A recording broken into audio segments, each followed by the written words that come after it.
Hey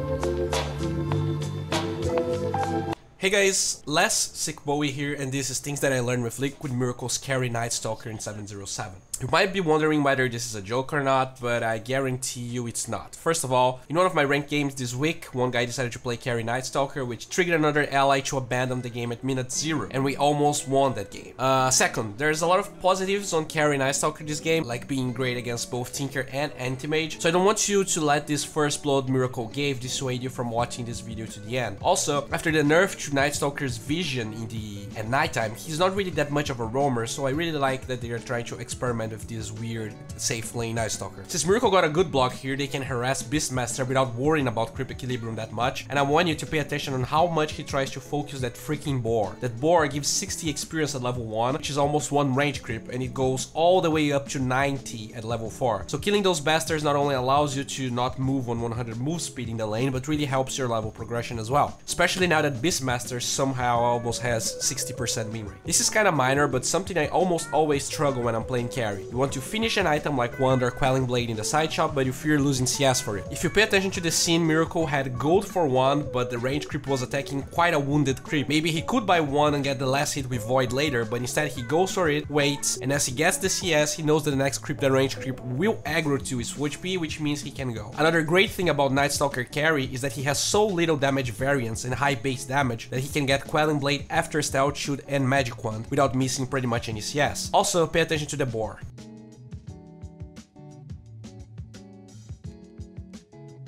Even though Radiant is 4-1, AM was bullied out of his lane and decided to go top. You can see pretty early how that was not his best decision. Night Stalker has 7 armor and right clicks for a lot of damage. See how every time AM approaches a creep he goes for an attack? This is an under-leveled anti-mage, and something that a lot of safe laners don't understand is how shutting down off-laners is as important as getting less hits and enabling yourself. The lane is pushing though, and since this is a high MMR game, Winter understands immediately that her job is to pull. While that's happening, pay attention how Miracle mans up on AM and Nerf Spirit at the same time. There's a lot of experience going towards Radiant tier 1, but can those heroes last hit or even get experience with so much pressure coming from Night Stalker? There are few heroes that can man up that early like Miracle is doing here, and it's not even nighttime yet. You can see that he tried his best to deny both range creeps, so that's always important, but more important than that, he's saving 1 skill point. Some kills that he can get in this game need Crippling Fury to work, while others only need more points in the passive. Saving the point until you're faced with an opportunity to get a kill is always a good idea. This is one of the heroes that probably highlights this the most. If you're watching this video until this point, you might be wondering, well, Night Stalker loves getting kills in the nighttime. He will lose farm in the lane. What a shitty way to waste all the resources that are now in the safe lane. I understand where you're coming from, but you need to remember that a farm Night Stalker has early phase, and now Night Stalker also has the cliff thing, which means he's so fast that he can actually go for runes and steal the enemy runes, go for kills, while losing less time than he would usually lose. He quickly tried to snipe Radiant's rune here, but he was slightly late. Also, Miracle's build this game relies on Battle Fury, which means that even though he loses a little bit of farm in the early game, he can dominate and then control all lanes and farm the item later. Look how he just shreds the offlane level 5 Beastmaster here. The amount of burst, vision and control this hero offers in nighttime is unparalleled to any other safe laner, but with the new talents and builds, it feels like you can make that early power spike scale into the mid and late game as well. He even steals the bounty rune after the kill and just salves it up.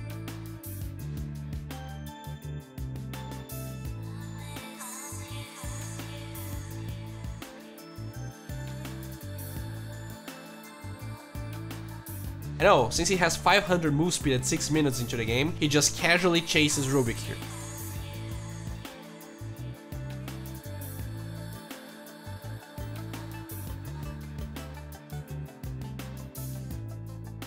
This hero not only is fast, but if the Hunter in the night active, he also crosses cliffs, allowing him to play like a madman without losing resources that much. Oh, one point to emphasize is how much this hero thrives with levels. How aggressive you can be is solely reliant on how much experience you can get into the first night, meaning that picking this against greedy cores and sending your supports in an aggro try is probably the best way to play this hero. Kinda like Anti-Mage, Miracle farms the wave, the large camp, but due to how crazy fast this hero is, he also tries to snatch the bounty rune. With the way that runes are are distributed now, this hero has a lot of potential in how much resources he can gather. He keeps the pressure on Beastmaster, and we keep seeing the same style of play. Farm the wave, farm large camp. At this point, Miracle is focusing in farming his Battle Fury. Unless the enemy goes for a crazy dive on his allies, he doesn't want to pop Darkness. And since he saved it, look what happens during this gank. Kanka was posturing to gank Beastmaster, and since Darkness was ready, he just explodes AM that blinked in aggressively, and with Hunter in the Night, he almost grabs Beastmaster as well.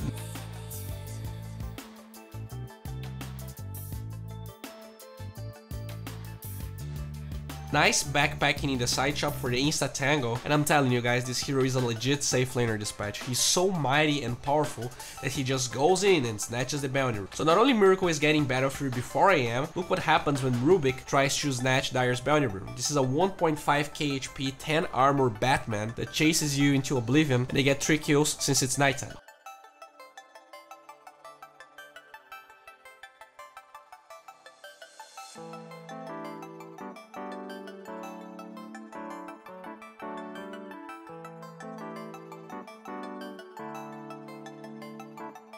Oh, I mean 4. And there you go, 12-minute Battle Fury. Even though Miracle plays incredibly recklessly here, close to the tower,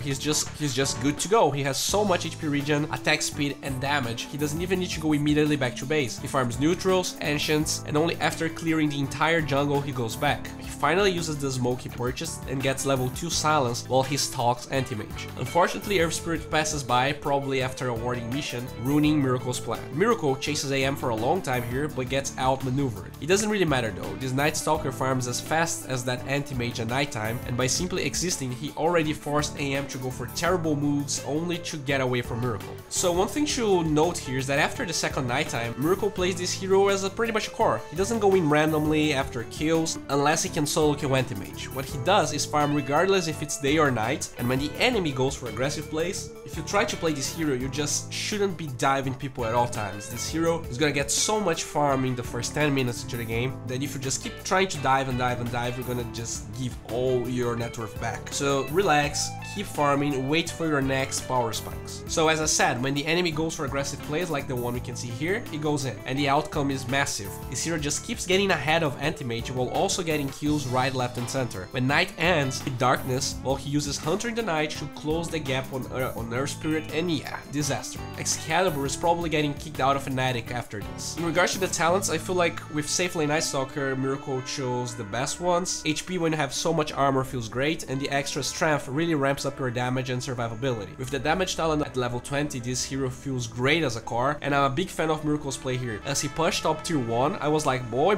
Rubik's going to steal Hunter in the Night. But what happened actually is that Miracle used Hunter in the Night before ulting, and then never bothered casting any spells to kill Earth Spirit, allowing him to push tier 1 top with Darkness as his last spell casted. And well, Rubik's probably not very happy right now. Even at daytime, Miracle can farm ancient stacks, and with the way that HP regen works now, he has so much of it that it doesn't matter if he has no lifesteal. If this is not proof that this hero is crazy good as a carry, I don't know. Darkness is about to get ready as Tinker and Earth Spirit push top, so Miracle takes his time, farms the large camp, and as he goes up the ramp, he spots Beastmaster. He knows that Earth Spirit is top though, so pay attention how he plays this. He's attacking Beastmaster, but he was expecting the kick.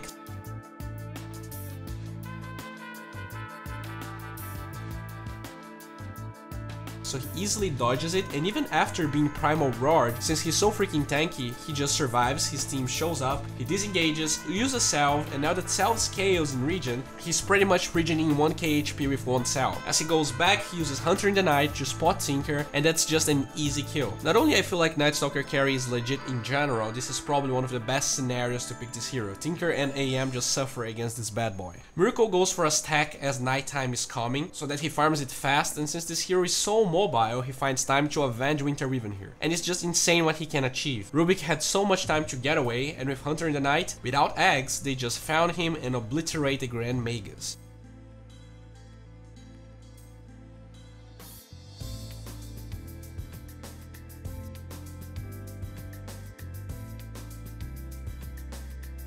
Even though AM has Battle Fury now, Miracle still manages to farm at a higher pace. Level 20 is a big power spike for an Night Stalker core, 50 damage on a hero with so much attack speed and mobility is huge, and with Anti-Mage dead, they just pound tier 2 mid.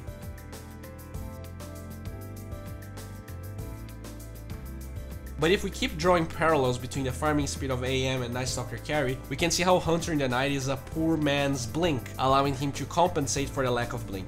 So I just beg you not to go crazy after the first night. Just farm your Battle Fury, calm down a little bit.